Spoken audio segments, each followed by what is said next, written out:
Hello students, welcome to Science Shadow. आशा है कि आप सब बहुत अच्छे होंगे और अपने बोर्ड्स एग्जाम की तैयारी दमदार तरीके से कर रहे होंगे। तो आज हमारा टॉपिक जो रह गया था थोड़ा सा फीमेल रिप्रोडक्टिव सिस्टम में, हमने ये इतना पार्ट कवर कर दिया था, इसके सारे नेमिंग बता दी थी, फंक्शन बता दिए थे कुछ बॉडी पार्ट्स के, लेकिन कुछ बॉडी पार्ट्स के रह गए थे, मतलब कुछ इस सिस्टम के कुछ पार्ट्स रह गए थे, उनके फंक्शन बताने हैं। ठीक है, तो आज हम इसको पूरी तरह से समझेंगे। तो अगर हम फीमेल रिप्रोडक्टिव सिस्टम की बात करें तो ये किसके लिए काम आता है? ये काम आता है ओवम प्रोड्यूस करने के लिए, ओवम प्रोडक्शन के लिए। दूसरा फर्टिलाइजेशन के लिए, फर्टिलाइजेशन। अब तीसरी बात, जो ओवम है वो मूव तो कर नहीं पाता है एक जगह से दूसरी जगह, इसको हम मूव कर सकते हैं, तो इसीलिए फर्टिलाइजेशन प्लेस कहाँ होता है? फर्टिलाइजेशन साइट होती है एम्बुला यानी फैलोपियन ट्यूब। यहाँ तक ओवम को मूव कौन कराएगा? इसमें जो विलाई पाई जाएगी, फिम्बरी लाइक प्रोजेक्शन पाए जाएंगे, वो इसे मूव कराएंगे एक प्लेस टू अदर प्लेस। ठीक है, तो ये क्या कराता है? मोशन कराता है। किसका? ओवम का मोशन कराता है। कहां से कहां तक? ओवरी से, ओवरी से एम्बुला तक। एम्बुला क्या है? एम्बुला है फर्टिलाइजेशन साइट, फर्टिलाइजेशन साइट है। यहीं पर क्या आते हैं? ओवम आते हैं, यहीं पर सॉरी स्पर्म आते हैं और ओवम को फ्यूज करते हैं। ठीक है, तो फर्टिलाइजेशन साइट क्या होती है? एम्बुला होती है। एम्बुला में विलाई पाई जाती है। तो फीमेल रिप्रोडक्टिव सिस्टम होता है वो कुल 3 भागों से मिलकर बना होता है। एक होती है प्राइमरी ऑर्गन, प्राइमरी ऑर्गन जो होता है ओवरी। दूसरी होती है सहायक, सहायक नलिकाएं, एक्सेसरी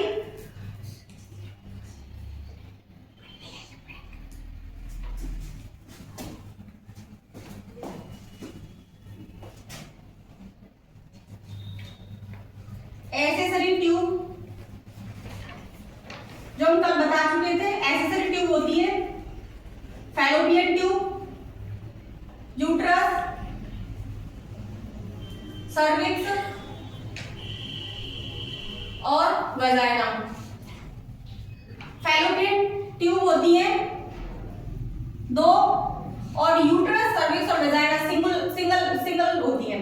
ठीक है, तीसरी आती है ग्लैंड या एक्सेसरी ग्लैंड बोल सकते हैं। ग्लैंड की संख्या होती है 2, एक होती है मेमरी ग्लैंड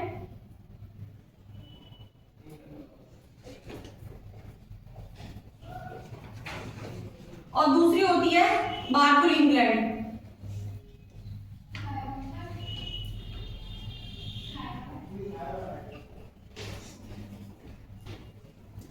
जैसे कि मेल रिप्रोडक्टिव पार्ट में पढ़ा था कि उसमें भी एक्सेसरी ट्यूब होती है। एक्सेसरी ट्यूब होती है वासा डिफरेंशिया, वासा डिफरेंशिया, एजिकुलेटिव, एपिडिडाइमस और यूरेथ्रा।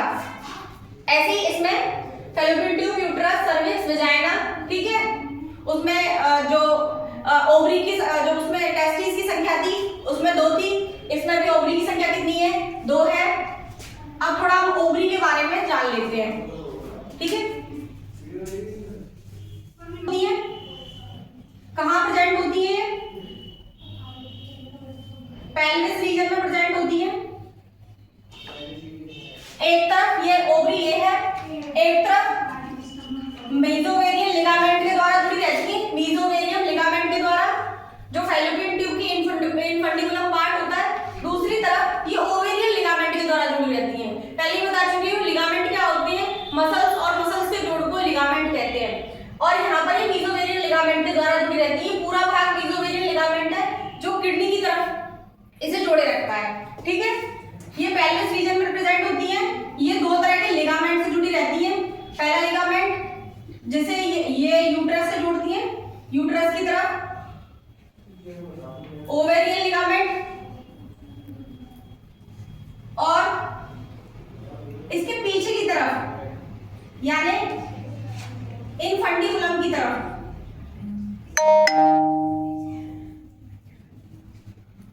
इनफंडिबुलम की तरफ मीजोवेरियम लिगामेंट।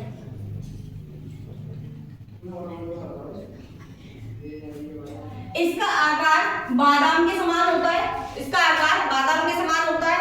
लंबाई में 3 सेंटीमीटर होती है और चौड़ाई में 2 सेंटीमीटर होती है और मोटाई में 1 सेंटीमीटर होती है। ठीक है, अगर हम ओवरी की स्ट्रक्चर देखें है हल्का गुलाबी कलर का। अब हल्का गुलाबी कलर का क्यों होता है इसका रंग? क्वेश्चन आता है दिमाग में, इसका रंग हल्का गुलाबी कलर का क्यों होता है? क्योंकि इसके अंदर ब्लड ट्यूब भी तो जाती है, इसलिए इसका रंग कैसा होता है? हल्का गुलाबी कलर का। और इसका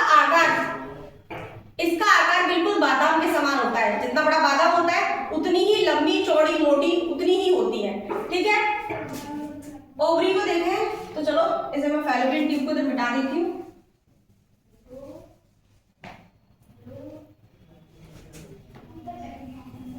इस तरह से इसकी स्ट्रक्चर होती है। इसके सबसे बाहरी ओर एक लेयर होती है जिसे बोलते हैं जर्मिनल एपिथेलियम।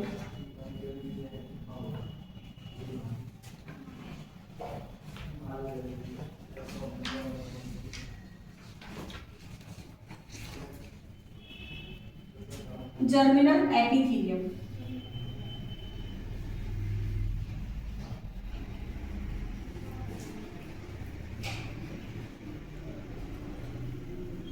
इसके बाहर में एक लेयर होती है, उसे बोलते हैं एपिडर्मिस, जो इसका सिर्फ प्रोटेक्शन के लिए काम आती है, इसीलिए मैंने उसे वो बनाया नहीं है। जर्मिनल एपिथेलियम का काम अब नाम से पता चल रहा है कि जर्मिनल एपिथेलियम तो क्या बनाती होगी? ये जर्म सेल बनाती होगी। क्या बनाती होगी? जर्म सेल, जिससे ओवम बनेंगे। इसके अंदर की तरफ एक लेयर होती है जिसे बोलते हैं ट्यूनिका एल्बुजिनिया। क्या बोलते हैं? Tunica albuginea. अगर याद हो तो हमने टेस्टिस के अंदर भी सेमिनिफेरस ट्यूब्यूल्स के अंदर एक लेयर देखी थी, उसका नाम क्या था? उसका नाम बताओ, याद करो।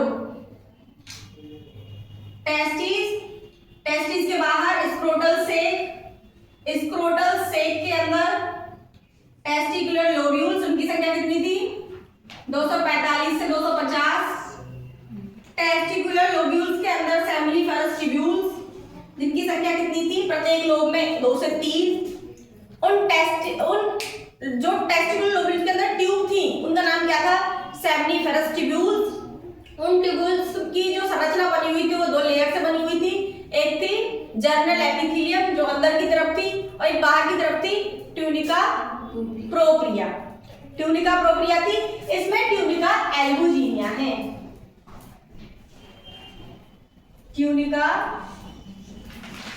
एल्बुजिनिया, तो इसका फंक्शन आप बताएंगे। ठीक है, जो जर्मिनल एपिथेलियम है, जब मान लो ये कोई मदर है, इनके वोम में एक चाइल्ड गर्ल है। कौन है? Child girl. ये चाइल्ड गर्ल है, ये कम से कम 22 से 24 वीक की हो चुकी है। 22 से 24 वीक की। तो मैं मान लेती हूं यहां पर मैं ये कोई लेयर के अंदर चाइल्ड गर्ल है। ठीक है, ऐसा माना मैंने। इसके मैं यूट्रस के अंदर जा रही हूं। इसके यूट्रस की कहां जा रही हूं मैं? ओवरी के अंदर जा रही हूं, वहां की बात कर रही हूं, वहां की आपको नॉलेज दे रही हूं। तो उस टाइम पर जब ये 22 से 24 वीक की होती है, कब 22 टू 24 वीक की होती है, तब इसमें क्या होता है? जर्म सेल जर्मिनल एपिथेलियम से जर्म सेल निकल के बहुत सारी ग्रुप में इकट्ठी हो जाती है। इकट्ठी हो गई। इससे पहले थोड़ा सा ये भी देख लेते हैं कि ये इसका रंग पिंक कलर का क्यों होता है? क्योंकि इसके अंदर बहुत सारी आर्टरी और वेन्स पाई जाती है। मान लो ये वेन है जिसमें डीऑक्सीजनेटेड ब्लड जाता है और ये आर्टरी है।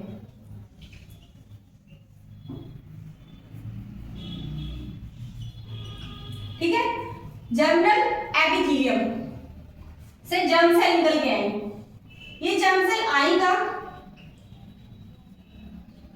जर्म सेल आएगा तो ये जो भाग है इस भाग को बोलते हैं हम कॉर्टेक्स। क्या बोलते हैं? कॉर्टेक्स। कॉर्टेक्स में जो लिक्विड होता है वो हल्का पतला होता है, कैसे बोल सकते हैं? डाइल्यूट होता है। और जो मिडिल में जो होता है पार्ट, उसमें जो लिक्विड होता है वो कंसंट्रेट होता है, वो गाढ़ा होता है। तो इस भाग को बोलेंगे हम मेड्यूला, और इस भाग को इस भाग को बोलेंगे हम कॉर्टेक्स, कॉर्टेक्स, और इस भाग को बोलेंगे हम मेड्यूला, मेड्यूला। और इन दोनों को मिला के हम बोलते हैं स्ट्रोमा। क्या बोलते हैं? स्ट्रोमा। अब मुझे बताओ, जो जर्म सेल है वो जर्म सेल कहाँ आई? ओवरी के कॉर्टेक्स भाग में आई। कहाँ आई? निकल के ओवरी के कॉर्टेक्स भाग में। यहाँ इन जर्म सेल ने, इसमें से कुछ सेल क्या हुई? खाकर मोटी हो गई। मोटी तो खाकर ही होगी ना भाई, खाकर मोटी हो गई। तो इस जो मिडिल में जो बड़ी सेल है जो खाकर मोटी हो चुकी है उसको हम बोलते हैं प्राइमरी oocyte। यहाँ पर जगह को मैं वैसे मिटाती हूँ पहले। ये क्या है? ये जर्मिनल एपिथेलियम, जर्मिनल एपिथेलियम, ये ट्यूनिका एल्बुजिनिया, ठीक है। और ये हमारी छोटी छोटी कोशिका जर्म सेल निकल के आ गई। ये कौन है? Germ cell.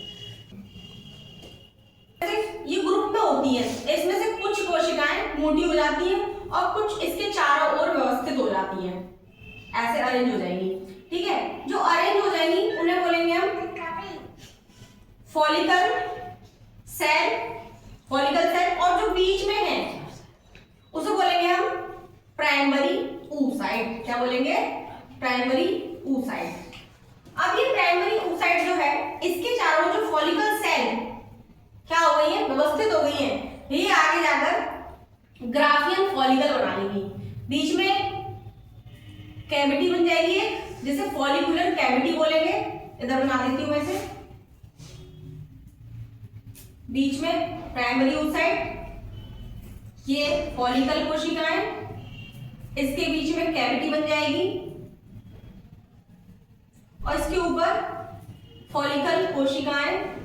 इन फॉलिकल सेल को अब हम बोलेंगे ग्राफियन फॉलिकल। क्या बोलेंगे? Graafian follicle.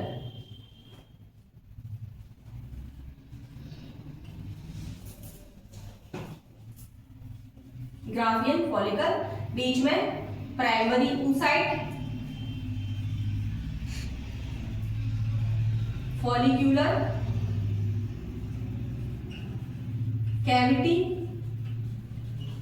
अब क्या होगा? अब इस बच्ची का क्या हो जाएगा? जन्म हो जाएगा। आफ्टर 9 मंथ इसका जन्म हो गया, इसका जन्म हो गया। अब ये क्या हो गई? ये हो गई जन्म के उपरांत 12 से 13 वर्ष बाद, जन्म के बाद 12 से 13 वर्ष बाद इसमें एडोलसेंस एज आ गई।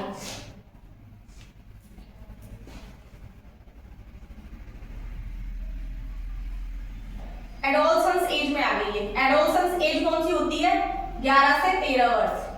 किसके अकॉर्डिंग? WHO के अकॉर्डिंग 11 से 13 वर्ष को हम एडोलसेंस बोलते हैं, जिसे प्यूबर्टी फेज भी बोलते हैं, किशोर अवस्था बोलते हैं, बहुत से नाम इसके, ठीक है। अब ये ग्राफियन फॉलिकल के अंदर जो oocyte है, प्राइमरी oocyte, वो कहाँ है? इस मेड्यूला, कॉर्टेक्स भाग में, इस स्ट्रोमा में। अब क्या होगा?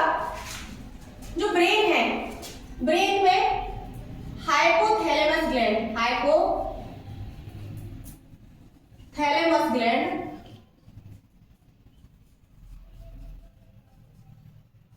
हार्मोन रिलीज करेगी GnRH।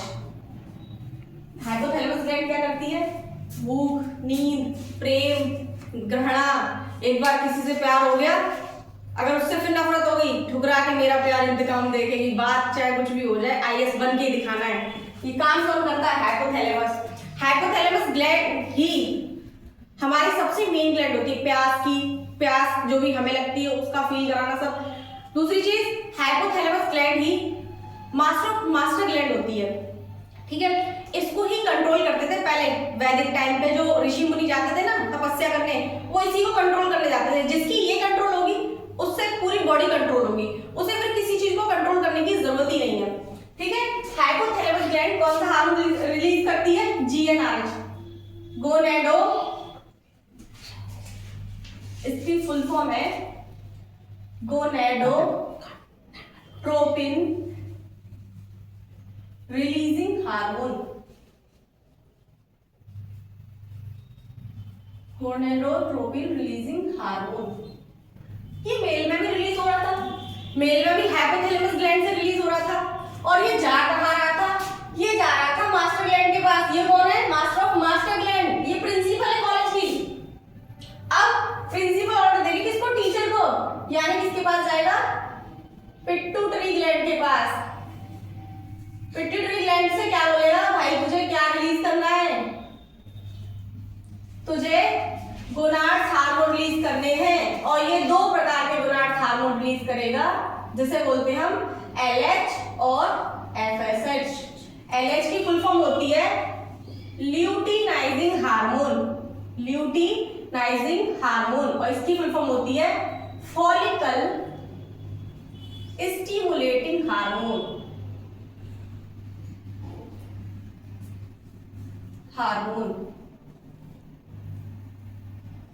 ये भी हार्मोन है, ठीक है।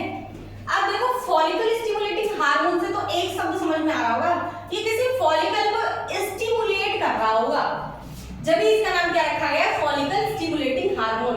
ये फॉलिकल स्टिमुलेटिंग हार्मोन ह्यूमन के मेल में भी रिलीज हो रहा था, जो किसे जाके स्टिमुलेट कर रहा था? फॉलिकल को ही जाके स्टिमुलेट कर रहा था, जर्म सेल की फॉलिकल को जाके स्टिमुलेट कर रहा था, और वहां से क्या रिलीज कर रहा था? ADP। और LH किसको रिलीज कर, LH किसके पास जा रहा था? ल्यूटिनाइजिंग हार्मोन किसके पास जा रहा था? लीडिंग सेल के पास जा रहा था, जो किसको रिलीज करवा रहा था? एंड्रोजन को रिलीज करवा रहा था, ठीक है। अब फॉलिकल स्टिमुलेटिंग हार्मोन कहां जाएगा?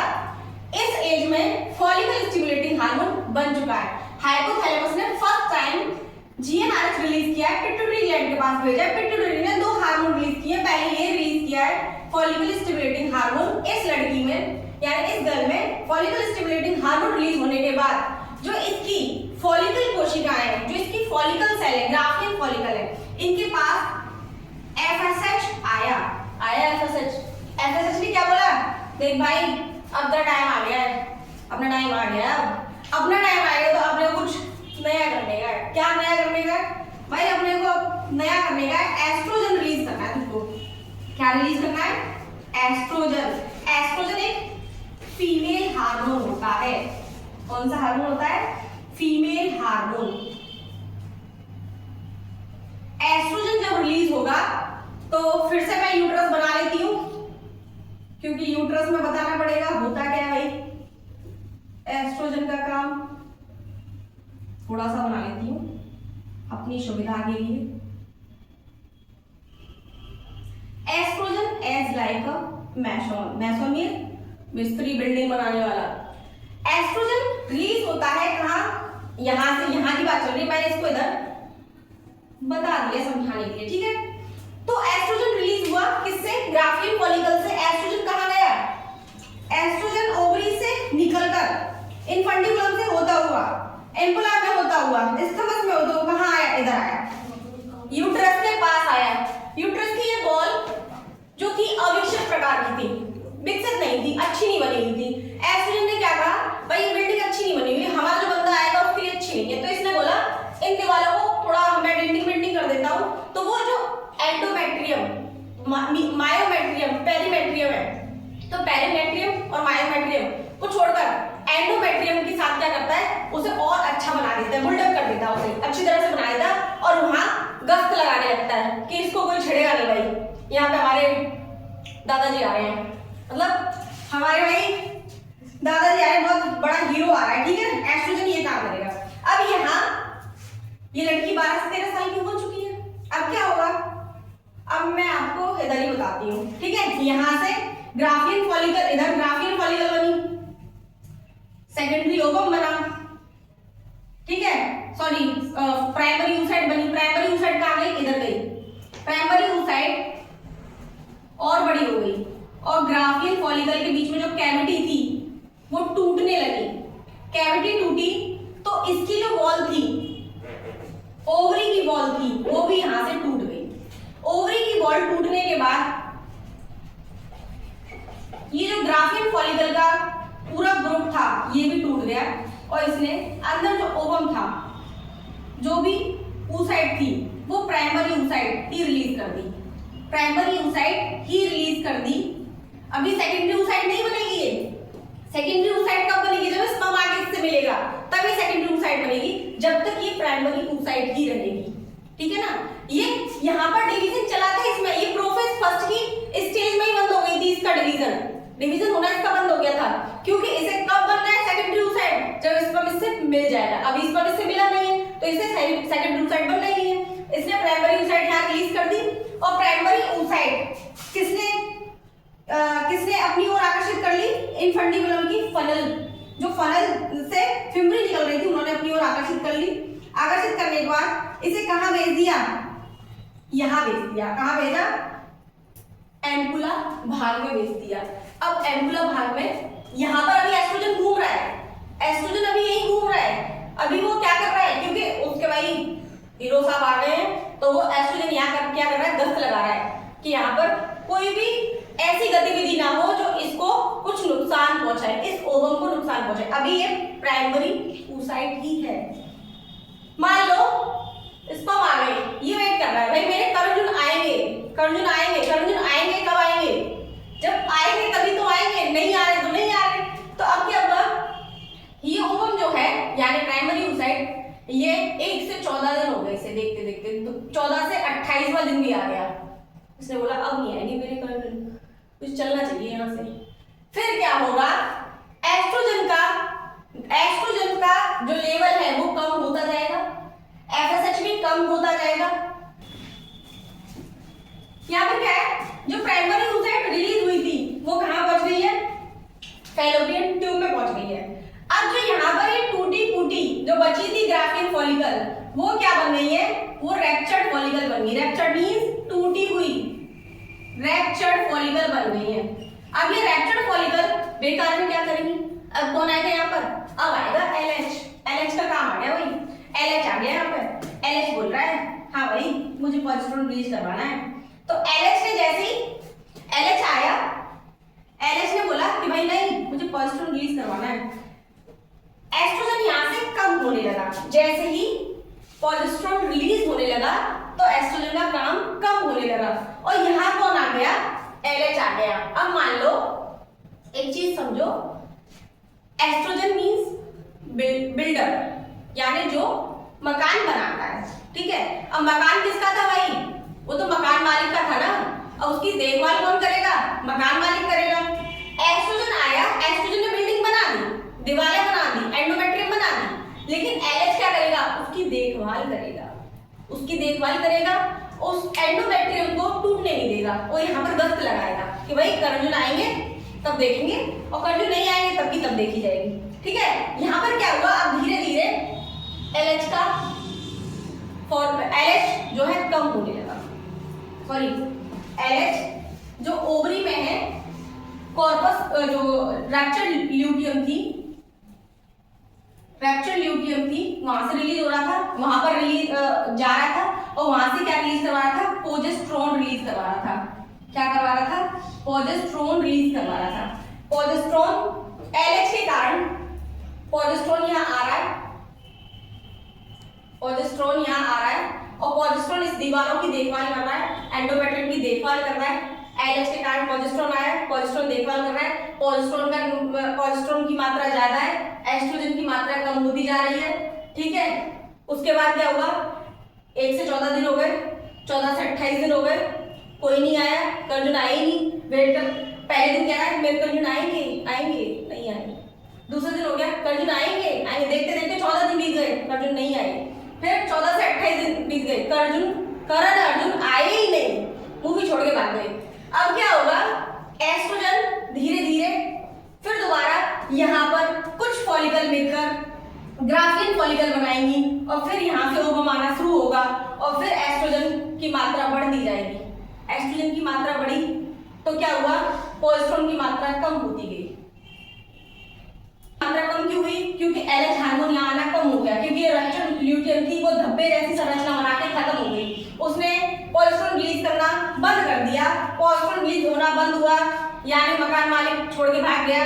तो अब बिल्डर आएगा, फिर दोबारा मकान टूटने वाला है, यानी ओवम अब क्या करेगा, यहाँ से टूटकर बॉडी से बाहर रिलीज हो जाएगा और एंडोमेट्रियम भी टूटकर बॉडी से बाहर रिलीज हो जाएगी ब्लीडिंग की फॉर्म में। और एस्ट्रोजन फिर दोबारा क्या करेगा, दोबारा इस बिल्डिंग को बनाएगा और दोबारा फिर ओवम, फिर आएंगे ओवम, यहाँ से वही क्रिया दोबारा चलती रहेगी। और ये साइकिल हर 28 दिन बाद हर फीमेल में चलती है। और शुरू कहाँ से होती है, इसकी स्टार्टिंग कहाँ से होती है, जब कोई गर्ल चाइल्ड अपनी मम्मी के यानी मदर के गर्भाशय में 22 से 24 हफ्ते की होती है, तब ये स्टार्ट हो जाती है। जबकि मेल में ये चीजें बाद में स्टार्ट होती हैं, जब वो 11 से 12 या किशोर अवस्था में जब वो आता है तब।